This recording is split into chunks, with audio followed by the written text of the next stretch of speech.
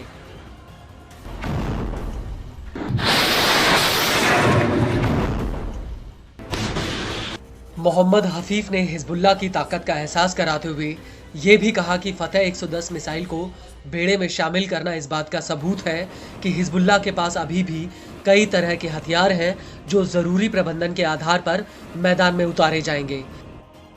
हफीफ ने आगे ये भी कहा कि 45 दिनों की खूनी लड़ाई में 5 सैन्य यूनिटें, 2 ब्रिगेड्स और 45,000 सैनिक लेबनान के गांव पर कब्जा करने में असफल रहे हैं।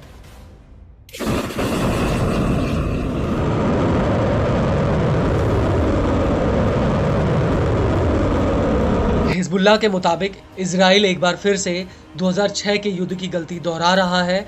मौजूदा युद्ध में आईडीएफ ने हिजबुल्लाह की ताकत और चुनौती की वजह से कोई लक्ष्य नहीं रखा और वो बिना किसी लक्ष्य के युद्ध में आगे बढ़ा जा रहा है और इसी वजह से हम इजराइल के साथ हर स्तर पर लंबे युद्ध के लिए तैयार हैं, चाहे वो दक्षिणी फ्रंट हो या फिर आंतरिक फ्रंट। हम हर मोर्चे पर इजराइल से लंबी लड़ाई के लिए तैयार हैं।